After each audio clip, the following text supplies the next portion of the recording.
கோவை மாவட்டம் சூலூரில் நாம் தமிழர் கட்சியின் தேர்தல் பரப்புரை பொதுக்கூட்டத்தில் சீமான் பேசி வருகிறார். அந்த காட்சிகளை பார்க்கலாம்.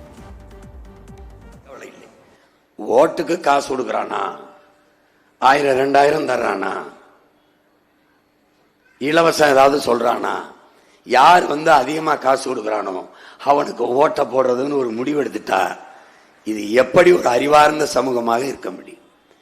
இது எப்படி தெரியுது? ஒரு பணத்தை கொடுத்து வாக்கை பறிக்கிற இடத்தில் மாண்புமிக்க ஜனநாயகம் செத்து விழுந்து கேடுகட்ட பணநாயகம் பிறந்து விடுது என்பது எல்லோருக்கும் தெரியுது. ஆனாலும் அதை தொடர்ந்து இந்த தவறு நடக்கிறது. இதில் என்ன கொடுமை என்றால், அறிவை வளர்க்கும் ஆசிரியர் பெருமக்கள் வீதியில் நிற்கிறாங்க.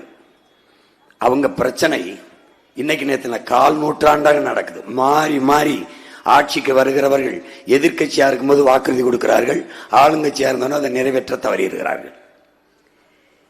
ஆனால் மருத்துவர்கள், கற்றறிந்த பெருமக்கள், உழவர் குடிமக்கள், எத்தனை கோடி உழவர்கள், எல்லாருமே உழவர் குடிமக்கள் தான். ஆனால் எல்லாருமே வீதியில் போடுறார்கள்.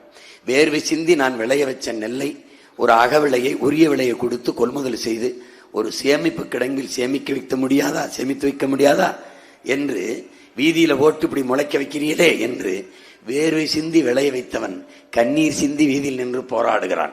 பார்க்கிற எல்லாருக்கும் கோபம் வருகிறது. ஆனாலும் இத்தனை கோடி உழவர்கள் இருக்கும்போது எப்படி இந்த அக்கிரமக்காரர்கள், இந்த அநீதிக்காரர்கள், இந்த கேடுகட்ட முறைகட்ட தரங்கட்ட ஆட்சியை செய்கிற ஆட்சியாளர்கள் எப்படி ஆட்சிக்கு வர முடியுது? அப்ப யாரு மேல தவறு இருக்கிறது? இதைத்தான் ஆபிரகாம் லிங்கன் சொல்லுகிறான்.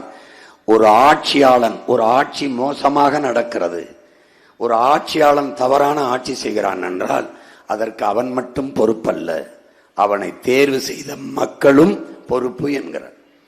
அப்ப நம் தவறான ஆட்சியாளர்கள், இன்னைக்கு ஐயா ஸ்டாலினுடைய ஆட்சி தவறு என்று நீங்க சொல்வீர்களானால் அந்த தவறுக்கு பொறுப்பு ஏற்க வேண்டியது நாம் தான்.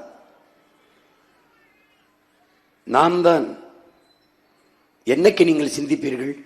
ஒரு நாட்டில் சாராயத்தை அரசு வித்துக்கொண்டு அதில் வந்த வருகாய் குடிக்க வச்சு தன் மக்களை காசை பறிச்சு மயக்கத்தில் வைத்து உடலை திறனிழக்க வைத்து சிந்திக்கிற ஆற்றலை போக்கி உடலில் இருக்கிற திறனை எல்லாம் குறைத்து அவன் காசை பறிச்சு அதை வச்சு நாட்டில் ஆட்சி நடத்துறேன்னு ஒரு ஆட்சியாளன் சொன்னா அதை சகித்துக் கொள்கிற மக்கள் இருந்தால் அந்த மக்களை எப்படி பார்க்கிறது? சாராய கடையை திறந்து விட்டுட்டு பெண்களுக்கு பாதுகாப்பு, சட்டம் ஒழுங்கு, வன்முறை, கொலையை தடுக்கிறோம், இதெல்லாம் பேசுவது எவ்வளவு வேடிக்கையா இருக்கிறது பாருங்கள். எப்படி தாலிக்கு தங்கம் அரைப்பவன், தாலிக்கு ஒருபவன் தங்கம், குடிக்க வச்ச 6 லட்சம் பெண்களின் தாலி அறுத்ததற்கு பேர் என்ன? அதற்கு பேர் என்ன?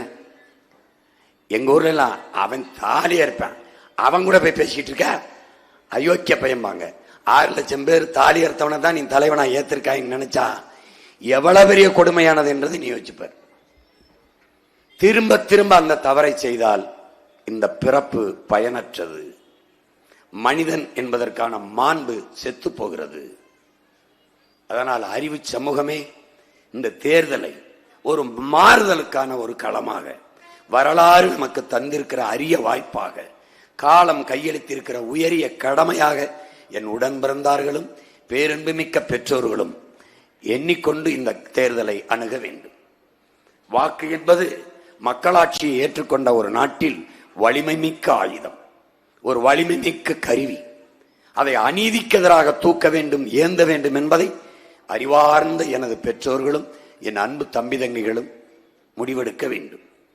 வரிசையில் நின்னோம், வாக்குக்கு காசு கொடுத்தார்கள் வாங்கினோம், பரிசு கொடுத்தார்கள் வாங்கினோம், குடிக்க மது கொடுத்தார்கள், உண்ண சாப்பாடு கொடுத்தார்கள் என்று வாக்கு செலுத்துவது ஒரு சமூகம் தோற்று போன சமூகமாக, தன்மானம் இழந்த சமூகமாக, மாண்பும் பெருமையும் செத்து போன சமூகமாக மாறிவிடும்.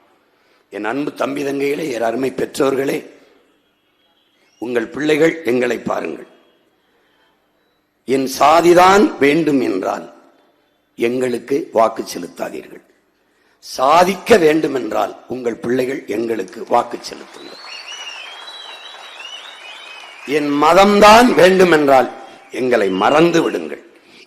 இல்லை, அதை தாண்டிய மானுட நேயம்தான் வேண்டும் என்றால் உங்கள் பிள்ளைகள் எங்களுக்கு வாக்கு செலுத்தும்.